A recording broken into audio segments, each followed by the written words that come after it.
Salam yoldaşlar, mən Fərdəliyev, FES Akademiyanın Azərbaycan dili və ədəbiyyat müəllimi. Bugün sizlərlə mövzu və ideya haqqında danışacağıq. Gəlin görək, mövzu və ideya nədir? İdeya, əsərin mövzusu deyəndə nə başa düşürük, ideyası deyəndə nəyə başa düşürük? Mövzu. Demək, əsərin mövzusu deyəndə qısası, yadda saxlayırıq ki, hər hansısa bir əsərin mövzusu dövr üçün səciyyəvi, aktual olan, yazıçının dərk edib seçdiyi və əsərə gətirdiyi hadisələr. Demək, mövzu nə oldu? Hər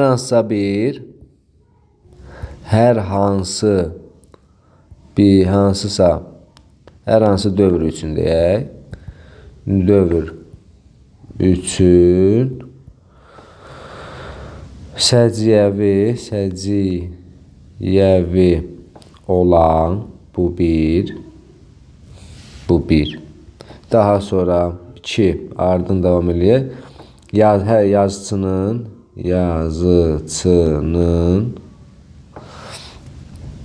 dərk edib seçdiyi və bədii əsərə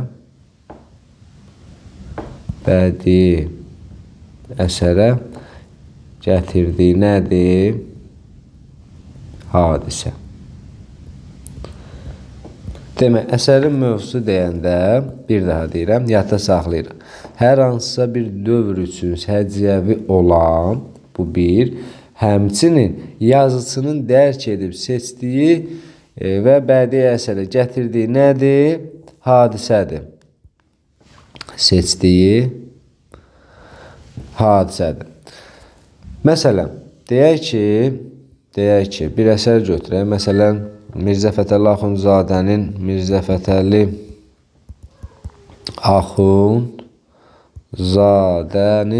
deyək ki, Aldanmış Kəvakib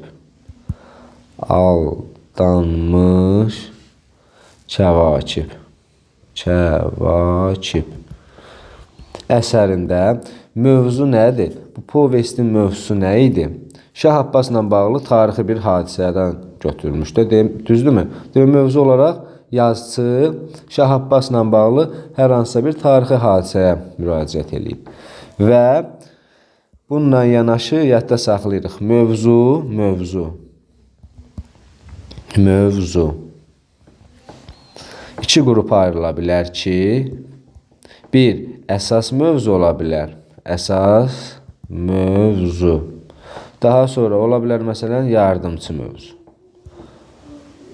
Demək, əsərin mövzusu 2 qütbə ayrıla bilər. Əsas mövzu ola bilər, yardımçı mövzu.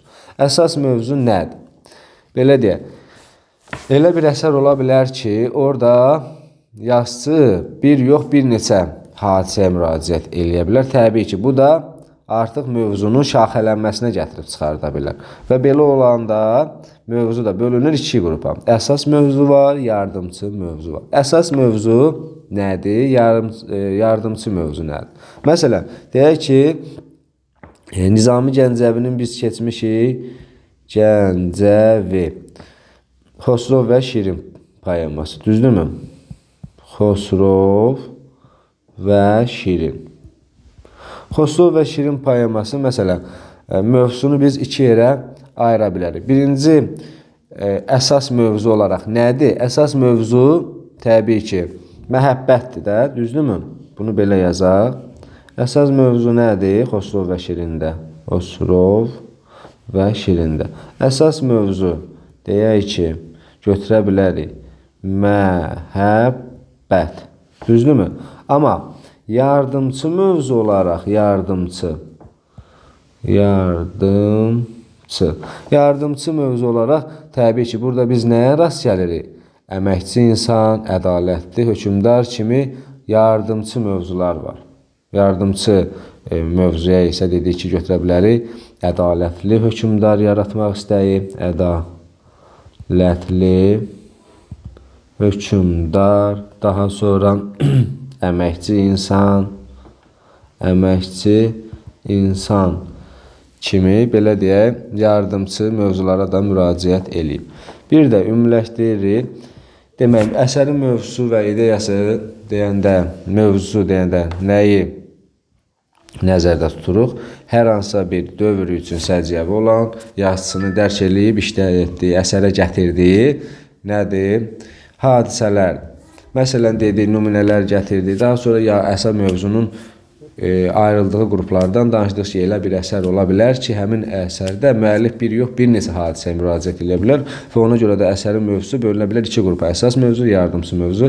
Hərəsinə aid bir dənə, belə deyək, nümunə yazdıq. Daha sonra, indi danışaq ideya haqqında. Əsərin ideyası. Bəs ideya nədir?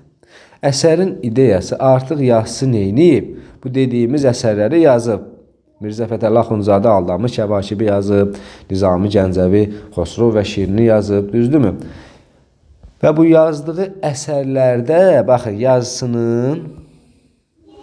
yazıçının deyək ki, yazdığı əsərdə gəldiyi və ya aşıladığı fikir nə adlanır? Məhz əsərin ideyası adlanır. Bir daha fikrimizi ümumiləşdirək. Deyək ki, mövzunu bildik. Artıq ideya o yazılan əsərdən sonra, o əsəri yazanda yazıçı təbii ki, boş-boşuna durub əsəri yazmır da. Oradan gəldiyi bir fikir var. Orada oxucusuna çatdırmaq istədiyi bir fikir var ki, bu da nədir? Əsərin ideyasıdır. Elə məsələn, Aldanmış Kəvakib povestində deyək ki, müəllif nəyə çatdırmaq istəyir?